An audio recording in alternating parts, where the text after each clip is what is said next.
Hello, and welcome to the State of 911 webinar series hosted by the National 911 Program. My name is Sherry, and I'll be the moderator for today's session. This webinar is designed to provide useful information for the 911 stakeholder community about federal and state participation in the planning, design, and implementation of Next Generation 911, or NG911, systems.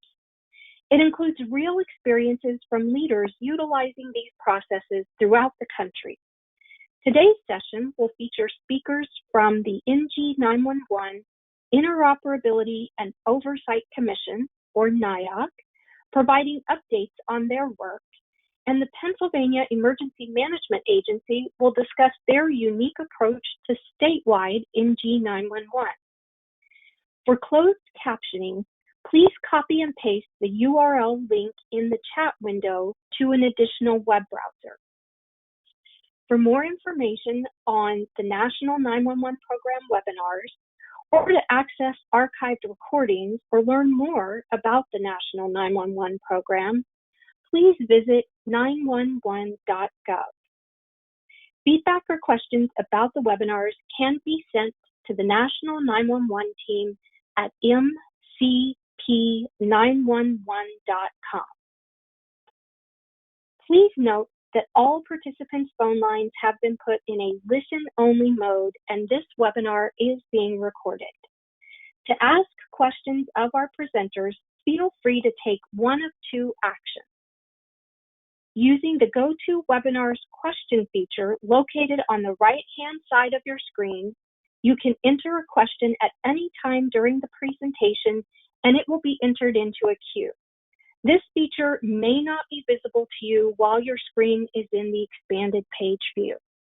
Or, if you would like to ask your question live, use the raise hand feature to request that your phone line be unmuted, and you will be called upon to ask your question. Everyone registered for this webinar will receive access to today's PowerPoint presentation and the webinar recording. So with that, I would like to turn it over to Lori Flaherty to introduce our first speakers.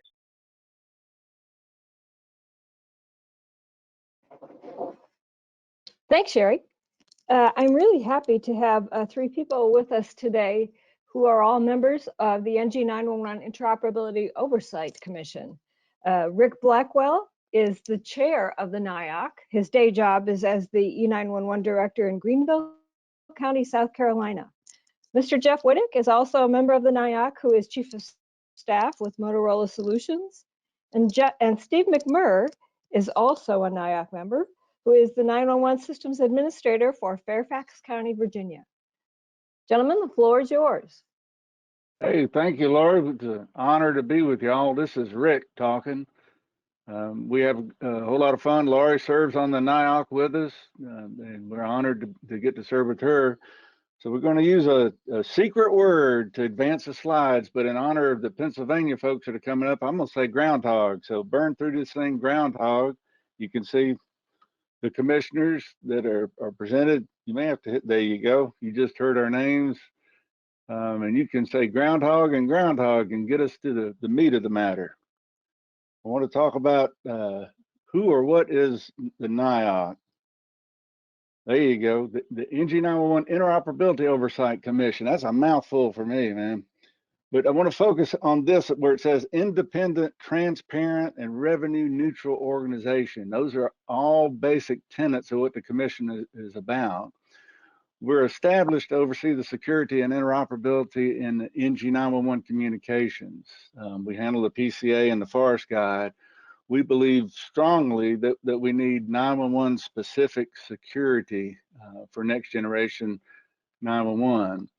And even though Nina contributed heavily to getting the commission up and running, we also believe it's prudent that the commission operates autonomously. We're all volunteers. We're not making any money off of doing this. We don't have any interest in making money. And we try to at least have some fun while we're doing it. So groundhog. So why was the NIOC created? what we do is we take care of the PCA and the forest guide. We have to oversee these operational elements that are required based on the NENA I3 standard. We believe strongly it's operationally and cost efficient to have only one entity that's overseeing and maintaining the security and maintaining the forest guide. And you're going to hear more about the PCA and forest guide from Steve and Jeff. The forest guide is needed in order to ensure NG911 to NG911 system interoperability. And the PKI is needed for the security. So we'll say groundhog. I want you to know who all is on the NIOC. It is a very diverse set of commissioners, and we've got folks that were nominated by from representative stakeholder groups, as you can see. And the NENA board initially reviewed and approved the nominations to NIOC. I would tell you that we've got 10 voting seats on the commission, and we got 4 non-voting advisory seats. Brian Fonts is on the commission as a non-advisory member. And the NENA board solicits representatives from everywhere. And I want to introduce you to these members for Groundhog. You got David Firth is on there with the FCC. You've heard Lori is on here with the National 911 Program Office. Michelle Murray from Canada. Canada is a little bit ahead of us for next generation, and we're learning a lot based on what Canada is doing. Groundhog. You got Dar Panconi is on from Washington County representing the PSAPs and ECCs. Maria Jacks, many of you know her from the state of Maine. She's a fabulous resource for us for the state and 911 authorities. Steve McMurray, he's a good man from Fairfax County representing the local regional 911 authorities. And Irene Fernando, that position is a very interesting position because she doesn't know anything official about 911, but she has a great interest in public safety and is able to present things from her perspective, from an elected person's perspective, has been a valuable resource to us. Groundhog. You got David Sainer, he's with Rapid SOS. He represents the NENA board. You see me on there. Steve O'Connor is on there representing NENA Core Services Committee. That's part of the I3 scenario. Yeah, and you beat me to Groundhog. You got Doug Cunningham representing core service providers, and Jeff is commercial. Jeff Whittick, you're going to hear from him just a little bit. End users, NG911, and Chris Zuniga, who represents public safety associations, Groundhog. So we put this slide in here just so you can sort of see the dotted line relationship that's going on. The NIOC is over the PSAP Credentialing Agency, Forest Guide, and any others that are going to come about. And there's a dotted line relationship with the NENA board, any of the PCA Forest Guide administration support, and NENA standards development also contribute to that. And you can see we're developing policies for the PCA and the Forest Guide with input from everybody, from SMEs and administrators and tons of folks. So Groundhog, and I think I'm going to turn this over to Steve to talk about PCA and PKI. No, actually, you're going to turn it over to Jeff. Okay, thank you. Good morning, everybody. I'm going to, first thing we're going to discuss a little bit is PKI. And you know, the term public key infrastructure, or PKI, may not be familiar to everyone. But in fact, I would venture to guess that many of you use it almost on a daily basis, because when you interact with the public internet and you do secure transactions, like for instance, when you do banking, or when you pay bills, or when you purchase items off of the internet, you are actually interacting with the internet public key infrastructure. That PKI is what helps ensure secure communications and secure transactions. So what is a PKI? It's a set of rules, policies, hardware and software, and procedures that are required to ensure communication security. In an NG911 environment, it's really the same thing, except the security is relative to secure interjurisdiction interoperability. What the PKI does is set up what is called a chain of trust, and it uses secure electronic certificates that are exchanged to provide that security. The certificates are created and managed by a credentialing authority. We're going to talk about that credentialing authority next. Next, please. In the NG911 world, the PSAP Credentialing Authority, or PCA, is the root of trust. It's where all trust starts for NG911. And the PCA is the root of trust in the total chain. It starts with the PCA, the PSAP Credentialing Authority.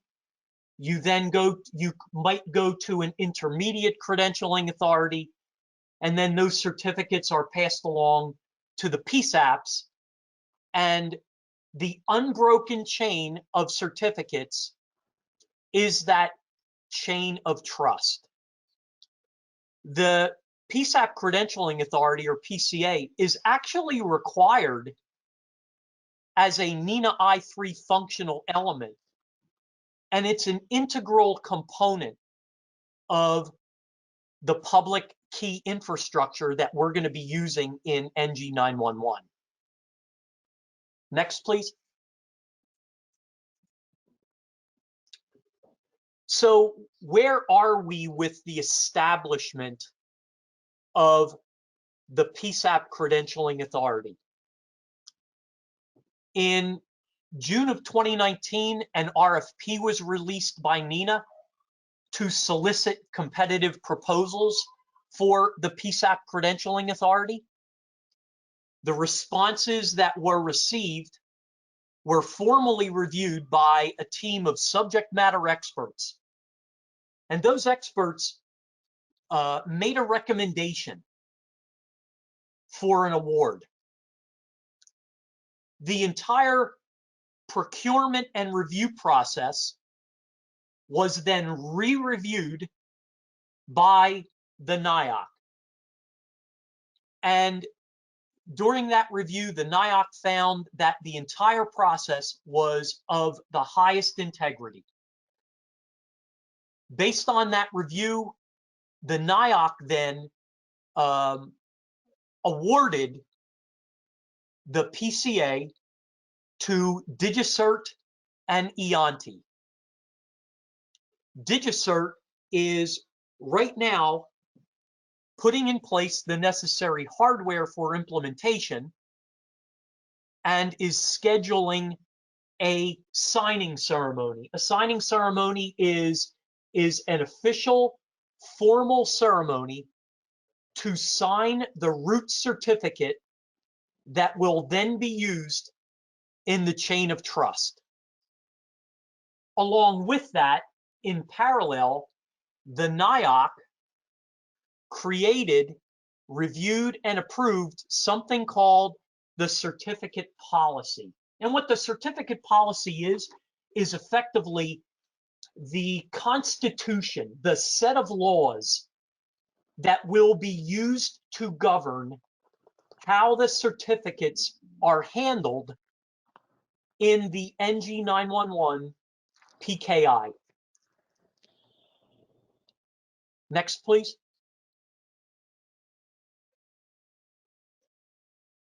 And with that, I'm going to turn it over to Steve to talk about the Forest Guide. Okay, thanks, Jeff. So the forest guide is a part of the total architecture for Next Generation 911. If you look at the way Next Gen 911 is being deployed across the United States, there are multiple implementations by various states, sometimes regions, where they're establishing a Next Gen core services system, and they've established an ESInet that's going to handle the network routing of calls. So given that there's going to be this proliferation of ESInets across the United States, there are going to be opportunities where a call can't be routed to where it needs to go. So the forest guide, you think of the idea of being lost in the forest guide, in the forest guide is the place of resolution for a 911 call that cannot find its way to its original point in the beginning. So the forest guide is supposed to tie these ESInets together so that a 911 call gets to where it needs to go. And it is going to provide the ability for calls that fall between the gaps between ESInets to be routed to the correct place. It is a standards-based system, not just by NINA, but also by IETF. So it's well established in terms of its functionality, and it will present its ability to various systems across the United States, implementations of Next Generation 911 through a process that is undergoing a selection process, which I'll talk about in just a minute. So when a 911 call can't be routed, the forest guide is to be the place where you go for resolution. And in the US, there will be likely just one forest guide. There will likely just be one in Canada. There will likely be others outside of the United States, across the world, but that is yet to be determined. But the idea would be generally there will be one within the United States. Next slide, please. So the forest guide has been specified in the standards and it's not been implemented. So what the NIOC has done is that some subject matter experts were involved in preparing the requirements based on what the NINA standards say. Those requirements were reviewed by the NIOC board, and there was an RFP that was put out in November. There's been parts of the procurement process that are underway. A pre-bid conference was held in the middle of January. Next week, the proposals are due in from the vendors who provide capabilities in this Next Generation 911 space, and then there'll be some interviews towards the end of the month. So the process for this will be open and transparent. There is a report on the NIOC webpage that describes the procurement process that was undertaken for the PCA that Jeff was just speaking about. We will be using a very similar process, and so the opportunity to understand the specifics of what happened will be available to the public. In terms of who is evaluating the RFP, we solicited across the industry subject matter experts and people that had an interest in evaluating that. So there is a team of volunteers that will begin their work next week to make their way through these proposals with the hope to make an award soon thereafter. And I'll turn it over to Rick. Yes, a groundhog. There you go. In summary, I mean, you've seen who the NIOC is and why we have a governance role. We tried to be diverse and independent, and we definitely want to be revenue neutral. We want to be transparent, and you've heard the purposes of the PCA and the PKI, and you've learned about where and how the forest guide is going to support NG911. It's an honor for all of us to serve, and we appreciate greatly y'all letting us participate in the State of 911 webinar. I think now's the time that we would entertain any questions, anything that we've said that fuels interest to any of you folks. Just sing out. And I go ahead and say muskrat, so you see there's our webpage if you want to go out and read that. Oh, I guess I said groundhog instead of muskrat, don't I? All right, yes.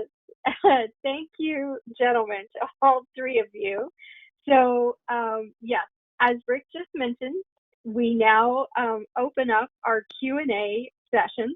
And just as a reminder, you have two options. You can either click on the raise hand button to have your phone line unmuted, or you can type your question into the question window. So with that, Sheila, you want to go ahead with our first question? Yes, thank you, Sherry. Our first question asks, does APCO have any representation or voice on your board? Well, I'll take that. This is Rick. My understanding is that APCO was initially offered a position and decided not to participate in it. We've actually met with APCO and explained to them what NIOC is all about. We'd love for APCO to be part of what we're doing. And I would also mention that many of us, me included, I serve on APCO's executive council. I'm card carrying APCO member and card carrying NINA member. So we don't have any axe to grind with anybody. Anybody that's helping 911, we want them. We want to support that. Jeff, Steve, or Laurie, if I misspoken about where we are with NIOC and APCO, y'all sing out. No, not at all, Rick. I think I would simply amplify that APCO was invited to participate and respectfully declined. Thank you, gentlemen. How many calls per year are expected to need the forest guide to get routed? This is Steve. I'll try. I can't answer that specifically because I don't have a photographic memory. I'm pretty sure that we had what the expectation was, but I don't have that on the top of my head. But it is spec'd out to be sufficient to handle what we would expect to be the maximum based on today's calls and growth over time. But we can look that up and provide that back to the coordinators of this to give you the very specific answer. I just don't have the answer off the top of my head. Thank you. And yes, if you want to provide that answer, we can share that with everybody who joined. Thanks. Next question. Are you stating that there will be a standard that any vendor must comply with, or that they will only be approved vendors via the RFP process that all NG911 agencies must purchase? So I'll try to take that.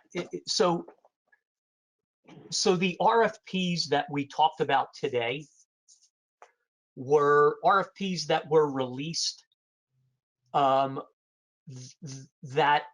helped identify the vendors that will run the PCA and the Forest Guide for the NIOC. With the PCA, there are standards or policies that will be followed by all NG911 vendors in the marketplace. Again, the policy is the certificate policy that's published and will be utilized to provide that level of security. So no, each vendor will be able to follow the certificate policy to interact with the PCA. As far as the Forest Guide is concerned, as long as a vendor is adhering to the I3 standard, the vendor will be able to interact for the customers, for everyone. They'll be able to interact with the Forest Guide. Thank you. Our next two questions are related to funding and the money side of all of this. How is NICO funded, and does it have an annual operating budget? Well, I'll start on that. The NIOC right now doesn't have any funding. and we're stood up by NINA originally, and we're borrowing NINA's resources initially, but the intention is for us to spec out the costs of everything involved with what we're doing, and recover that by fees associated with certificate policy, to the point that we're not making money. I want to be very clear about that. We don't want to make money off this thing. We want to be revenue neutral.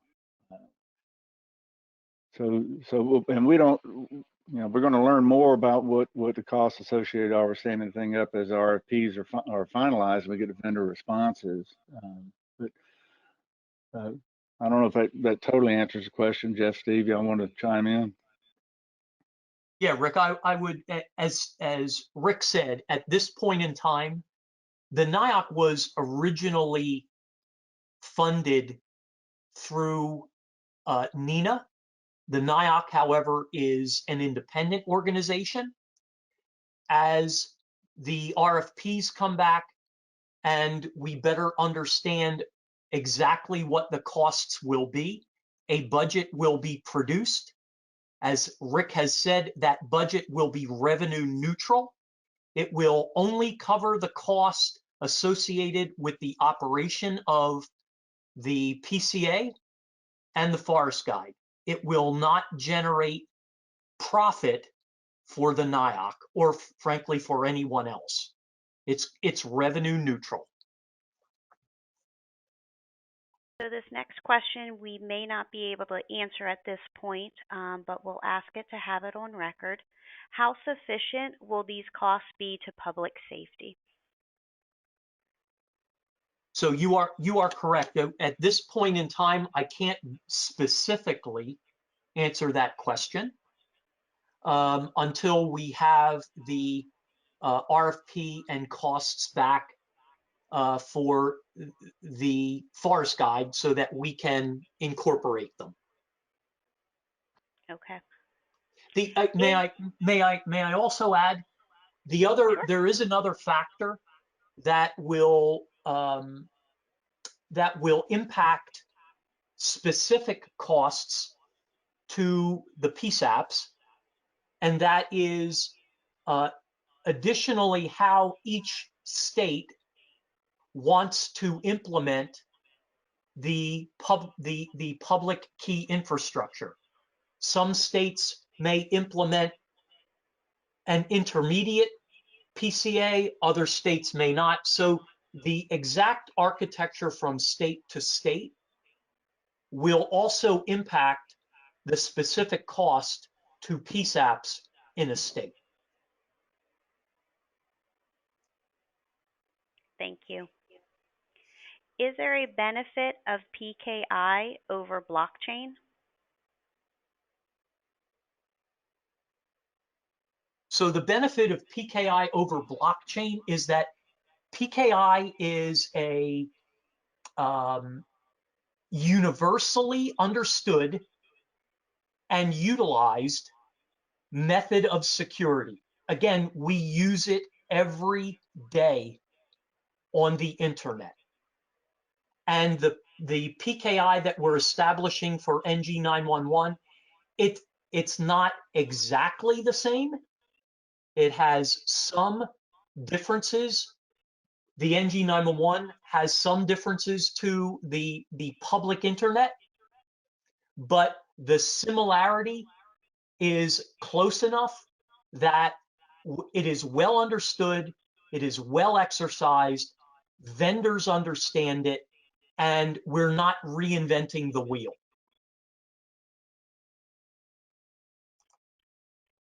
Next question is asking, what is the difference between the PSAP registry tool that NINA recently launched and the Forest Guide? This is Steve. I can try to answer that. The PSAP registry tool is a more general purpose way to see information about PSAP information that's available in the United States in terms of area of coverage. It is not a part or plan to be a part of a production next generation 911 system. So I would put it more, it's an administrative informational tool, but the forest guide is going to be integral in operations between ESINets, and it won't be a casual thing that would be just sort of used by any particular person. You would access that and it would be used to route decisions between ESINets to get calls routed. So one is much more going to be a production oriented system. And in general, the other one is more an administrative and information tool that can be used by PSAPs. Okay. I want to again thank all three of the gentlemen for presenting on NIOC. And we did have a few more questions that came in that we didn't have time to get to. If we don't have time to circle back and answer those questions at the end of today's presentation, we will provide them to the presenters and post their answers when we post the recording of today's webinar. So with that, I am now going to turn it back over to Lori and ask her to introduce our next speakers, Mr. Jeff Boyle and Mr. Bill Schertzer. Thanks, Sherry. As Sherry just mentioned, our next two speakers are Jeff Boyle and Bill Schertzer. They are both with Pennsylvania Emergency Management Office. Jeff is the Deputy Director of the 911 Office, and Bill is the 911 Program Manager. So gentlemen, please proceed. All right, next slide, please. Thank you, Lori.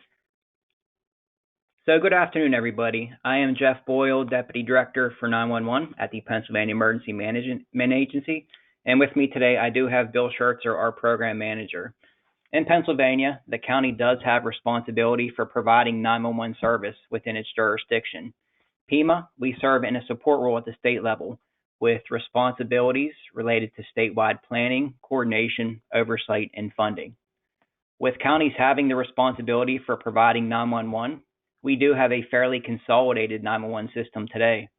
We have 67 counties and 60 primary PSAPs. Our largest PSAP in terms of call volume is Philadelphia in the southeastern part of the state. And on the other side, our smallest standalone PSAP is Juniata County, which is located in central Pennsylvania. In between, Pennsylvania does have a diverse geography, and our PSAPs serve a variety of areas of urban and rural areas across the Commonwealth. Prior to 2015, our efforts in Pennsylvania were primarily county-based, county-focused. Since that time, we have progressed from a county focus to more of a regional focus. And now we're at the very beginning of a statewide next generation 911 solution. So today we're going to talk about how we made this transition from a county focus to a regional focus and how those regional efforts will be leveraged as part of our statewide next gen 911 solution. Before we talk about our approach to NG911, I do just want to touch briefly on our legislation and how we're going to go about funding next gen 911 here. Next slide, please.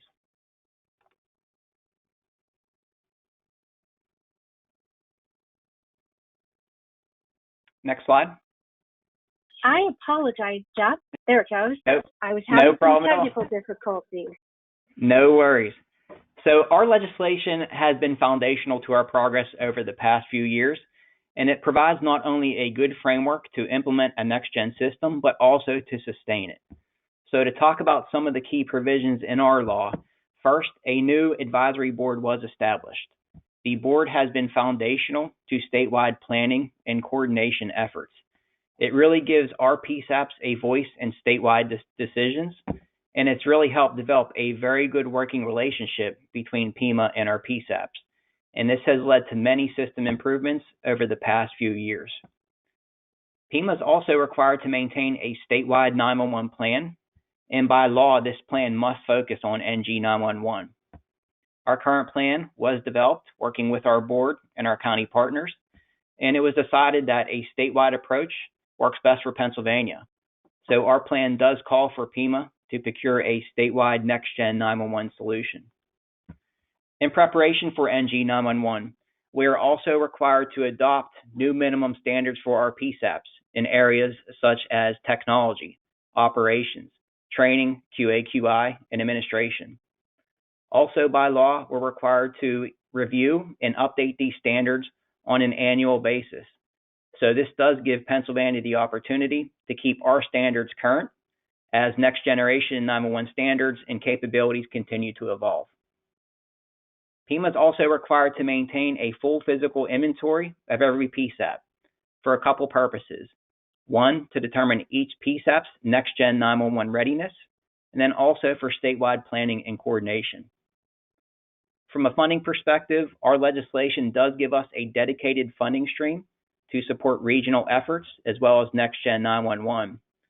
And this also gives PEMA the opportunity to go back and revamp all of our business processes to make sure that we have effective statewide planning, budgeting, and oversight in place to make sure that we have the funding available to support next-gen efforts. Next slide, please. So just to touch on how we're going to fund next generation 911 here, before 2015, a primary concern in Pennsylvania was that we had no ability to invest in system improvements and future technologies. So our legislation was completely rewritten in 2015 that brought about a number of funding reforms. Before 2015, revenue collection and distribution procedures varied by service type. Wireline and VoIP revenue was remitted directly to the counties, and wireless revenue came to the state for distribution.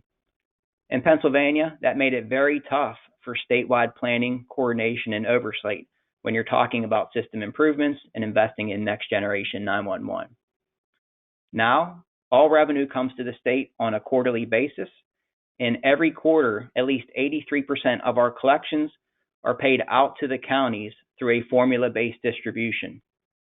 These formula payments, they are essentially block grants to our counties. The PSAPs can spend these funds as they see fit as long as the costs meet our eligibility criteria. But it is the PSAP's responsibility to manage those funds to meet their needs. Now, a very unique feature of our legislation is that up to 15% has been carved out that PEMA can use to support regional initiatives as well as next generation 911. Since 2016, we've used these funds to prepare for NG911 here. We've done things such as establish and support regional ESINets. We did a full inventory in 2016 that said over half of our PSAPs needed to upgrade their CHE and CAD. So we've been working to address those issues while incentivizing our PSAPs to come together and share those systems. From a GIS perspective, we've taken more of a statewide approach. We just completed a statewide GIS gap analysis. We've done things such as we manage a statewide imagery project, and we've been providing counties grants since 2017 focused on data development.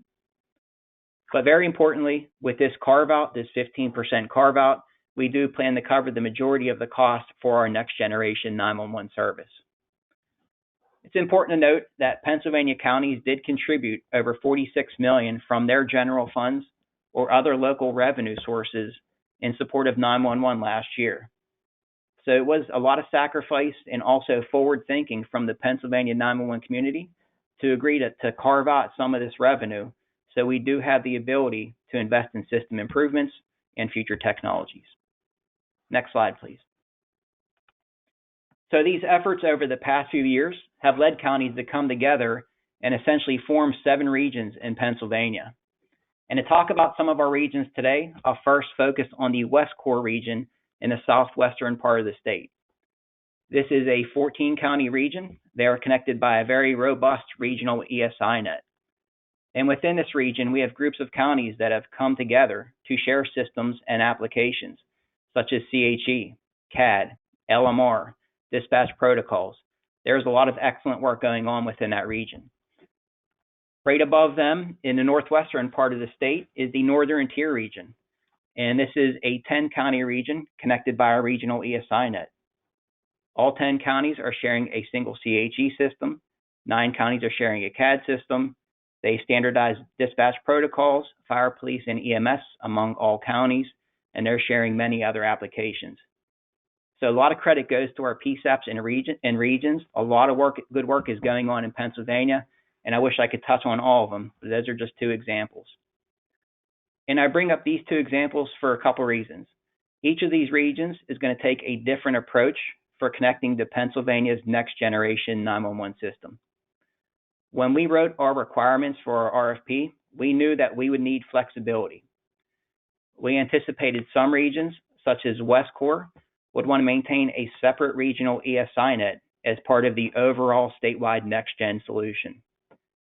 And on the other hand, regions such as Northern Tier, it was anticipated they would want each of their PSAPs directly connected to the statewide ESInet.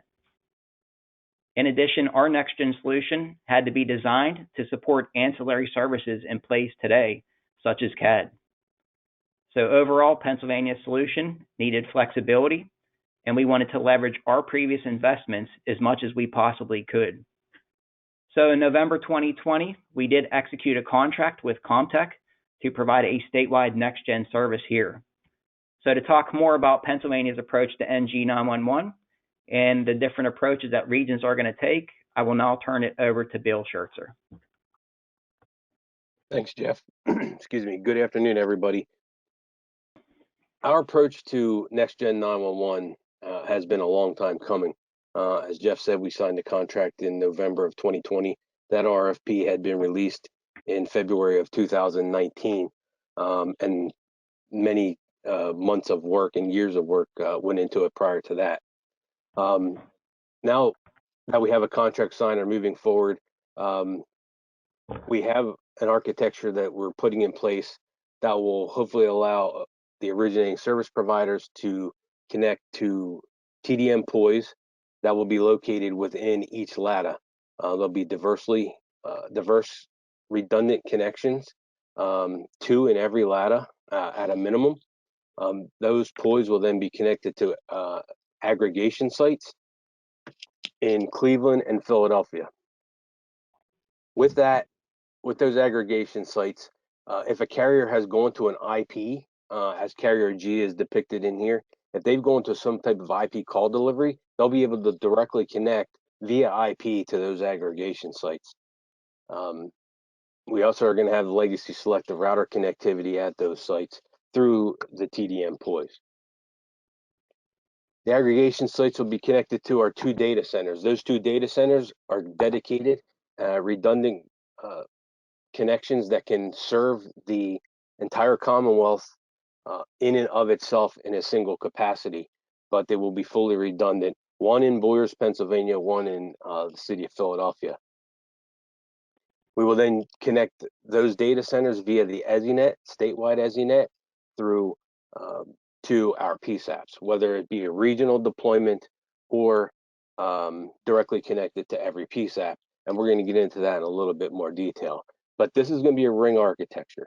If you think of it, we're doing it regionally. As the previous slide had depicted, the many different regions across the state, a lot of them have some type of ESInet in place today. If they so choose and want to keep that network, as West Core in the southwestern corner of the state is choosing to do, they're going to keep their regional network. We'll have connections to the portions into their region, and then their regional network will connect all of the remaining PSAPs for the final call delivery. But we'll get into that on the next slide, please. So here's West Core. The Pima ESInet coming from the 2 data centers will connect to 3 POIs in this region. One would, in this case, is Westmoreland, Mercer, and Cambria. That's our targeted points of interconnect for the region at this point. Those were decided on a couple different factors, mainly with Comtech being the chosen vendor and Zito Media being the fiber ESInet provider. The presence that was already available for connecting to Mercer and Cambria were a key factor in choosing those 2 sites, because we already had facilities to allow the regional or the Pima ESInet to connect to the region at those 2 locations. Westmoreland was the other site chosen.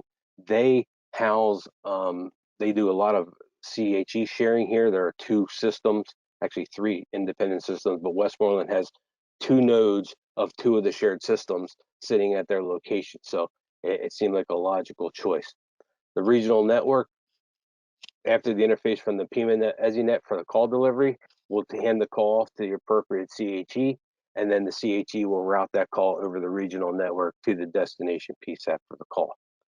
One key thing to remember, Comtech will handle everything up to the regional network and have voice connectivity to the CHE.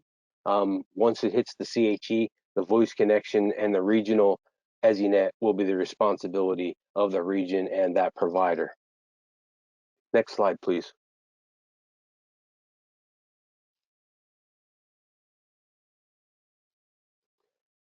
Northern Tier, as Jeff mentioned, was another one. This is a different deployment strategy. They currently have a shared CHE solution, and in the shared CHE solution, Elk and Clearfield are the two node locations with multiple remotes hanging off of that via a regional ESInet. This regional ESInet is provided by Zito Media, and it will become part of the statewide network. So the ownership of the call and the network will go entirely to every PSAP, whether it's a host site or the node site. The CHE will still handle the voice path out to every remote, but it will ride the ESInet that is put in place and managed by Comtech. So in this deployment strategy, the PIMA ESInet will connect and direct all calls for these counties in this region to the two node locations. Those node locations and the CHE will determine which PSAP that call needs to go to. That call, once routed to that destination, the voice path to be set up over the PIMA ESInet, and total ownership of the network will be under the state and under Comtech's control. Next slide.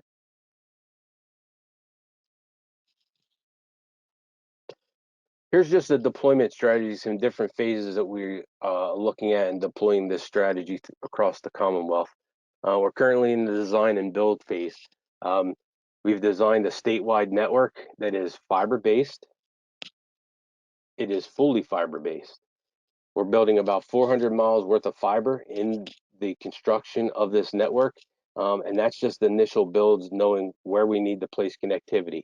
Once we get into and we're doing currently site surveys and network assessments of the different regional networks that are out there, it's likely we will see additional builds required.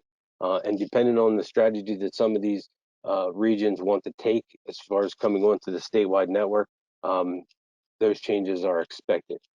So the other thing is utilization of those redundant data centers. It was one key thing. Redundancy and diversity were key points in the discussions and in the RFP requirements to ensure that we had the redundancy and diversity necessary, that no single point of failure could take down the network. Another key factor, and one thing that we did is in our network, we've had issues in the past in regions where public services have impacted 911 because the public network or 911 is riding and sharing the public network. We've had incidents where an Xbox received a DDoS attack, and it took down the network due to the bandwidth, and it affected 911. We didn't want that to happen going into this statewide deployment. So what we've done is we've actually taken and, as part of our contract, negotiated a private, optically separated network. The only thing on that wavelength will be 911 with dedicated bandwidth for 911. So it should not be impacted by anything external to emergency services. It also had the capability, as Jeff mentioned, to be expandable. We wanted to build this network. I could probably put 10 meg connections into a lot of these PSAPs and do call delivery all day long. But we wanted to build this forward thinking, knowing that the possibility is there to share additional services, use this network to enhance the sharing of those services, such as CAD, recorder, radio as we look forward into the future. Many of these locations in our PSAPs in these regions are already sharing these other services. So we wanted to build a network that would support what they're doing today. The PSAP and networks assessments I just mentioned, that goes to not only the site survey so we know what they have, where we're going to install the equipment in their data rooms, but also understanding their network, how we integrate with them, those types of things. We'll also have to build the carrier ingress network, make sure that the OSPs have connectivity to the POIs. Then that ingress gets connected from the POIs to the aggregation sites. The NGCS software, building out of these data centers, building out of the network across the state. It's very, very large deployment, and we anticipate all counties are going to come on board with this. But once that occurs, we have every region, we'll focus in each region. Then we have to do the equipment installations at every PSAP. These site surveys, gathering all of that data is going to allow us to move forward to that step of the installation process. One key thing is we are a Commonwealth, so the counties do have the control of how services get delivered. This is not the state's procuring this service on the behalf of all of the counties, but the counties are very, very involved in how the services will get deployed, how their regions will integrate with the system. Very key piece is to make sure we have their support, have their buy-in, have their cooperation, make sure that they are completely involved and in support, and we're supporting them in a way that's going to move them forward. Pre-migration testing and validation and the PSAP migration, we wanted to make sure as part of this contract that we do all kinds of pre-testing. I don't want to go and put a service on here that hasn't been tested thoroughly prior to a migration. So all kinds of pre-testing, all kinds of validation testing will be done. Then the PSAP migrations, right now there's multiple ways to look at this, but we'll hopefully migrate the traffic off of the legacy selective routers, connecting them to the NGCS locations, and then migrate the carriers onto the NGCS POIs. Another strategy would be to move carriers and have them set up and established and cut a carrier at a time. So that's still all being worked out as part of the implementation phase, how that's going to occur. And once all the carriers are migrated, well, obviously go live will actually be when the PSAPs get their traffic, but once all carriers are migrated, we do have a timeline of 6 months to have carriers migrated off the legacy selective routers. We want to make sure we're not incurring old legacy costs versus the new NG911 costs. So that carrier migration needs to occur within 6 months of a PSAP migration to the NG911 solution. Next slide, please. Here's a look at our plans from a region and planning across the state. We looked at Northern Tier, we looked at West Core region, and we're going to work west to east from a planning perspective. These are just target completion dates at the very early stages of this project. But the one thing we wanted to do is work in tandems. We have multiple sets of legacy selective routers across the state today. We wanted to try and work in a region where we have shared CHE solutions, where we have regional networks in place to do those migrations. So Northern Tier, because of their already existing network with Zito Media and the integration of that into the state network, seemed like a logical place to start, along with Region 13 or the Southwest Core region in the southwestern portion of the state, because they already have an established regional network. Starting there, knowing that they're on similar tandem pairs, or some of the counties share tandems. We have 2 different sets of tandems in those regions. We will migrate those first and then continue to move west to east across the state. Now, there's already talks about some shifting, moving of counties. That's all built as part of this process, but this is the deployment strategy. We'll focus in a region, focus on tandem pairs, and try and migrate the counties off of a tandem pair as quickly as we possibly can to reduce the cost of legacy costs versus the NG911 costs. We're not paying duplicate charges. With that, I'll open up the floor to any questions. All right, thank you to both of our presenters. Here on the screen, they have provided some contact information. And just like before, we have two ways for you to ask questions. And Sheila, I believe we do have someone who has their hand raised.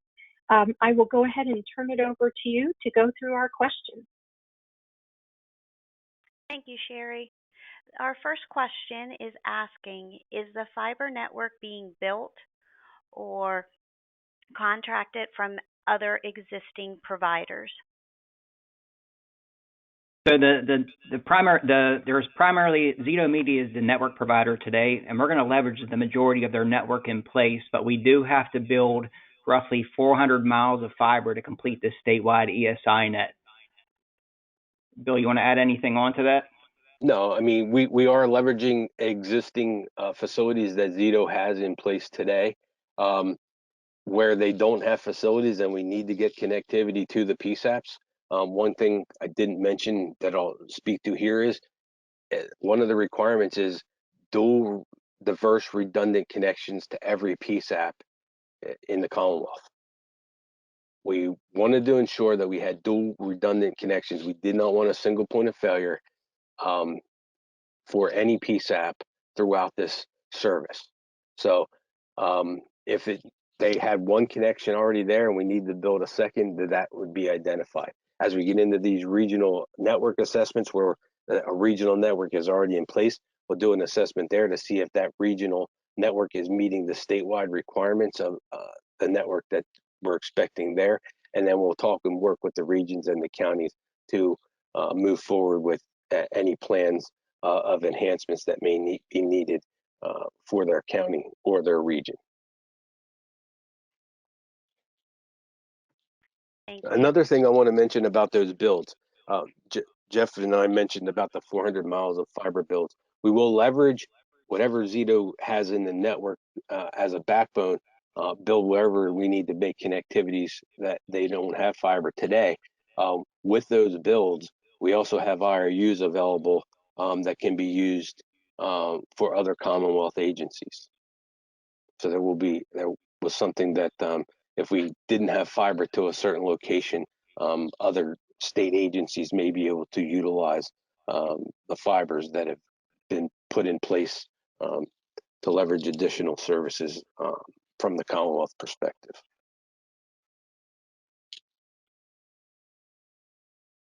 The attendee who has raised their hand, we have unmuted your phone line. If you would like to ask your question, please go ahead.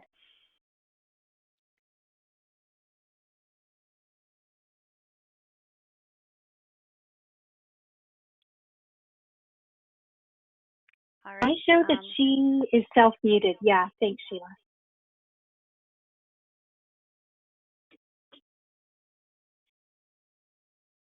All right, we will try a little bit later to come back to her. In the meantime, we do have several more questions. Will the state of Pennsylvania conduct any procurements for CAD RMS systems? And the second part of the question asked, does statewide contracts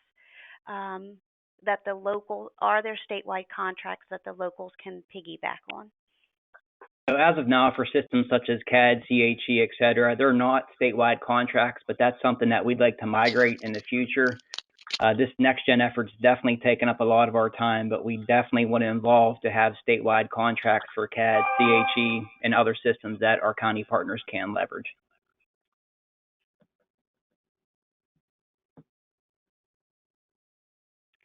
The next question, to clarify, Pennsylvania has multiple regional ESINets as opposed to one statewide ESInet. So I'll let you answer that question, and then there's a second part. Okay. So I guess the easiest way to explain it will be that we're going to have a statewide ESInet, but as part of that, we're going to be leveraging some of the regional ESInets in place today to form a comprehensive single solution. So, for example, in some regions, the statewide ESInet is going to go all the way to the PSAP, but in other regions, such as the West Core region, we're going to connect to a couple touch points on that regional network. So the second part was asking, what does Pennsylvania feel is the benefit of having multiple ESINets, and is there more cost involved as opposed to operating one ESINet? Bill, you want to try to tackle that? Or you want me to take it? No, one of the benefits and one of the reasons we did this regionally, and to piggyback on the previous question, if you think of it as a ring of rings. So while we're going to connect every region, if you think of the map and the multiple regions that were deployed there, if we put every region into a ring arrangement, and that would be the regional network, whether it's part of the statewide contract or an independent regional network maintained by another provider, those rings will be established, and then we would use the statewide ESINet to connect all of each region rings at multiple points of connection, at diverse redundant points of connection in every region. So it's a ring architecture. So if you think of a statewide ring, everyone will be connected to that statewide ring. It may be all the way out to the PSAP. It may be regionally at multiple points of interconnect. So from that perspective, the benefit is, if we have a failure in a region, it can be isolated to the region, not to across the state.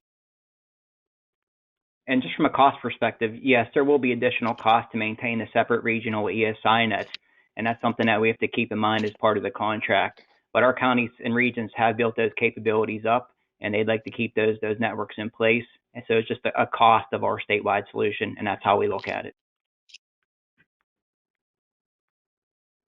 All right. Thank you, gentlemen, and thank you to all 5 of our speakers today.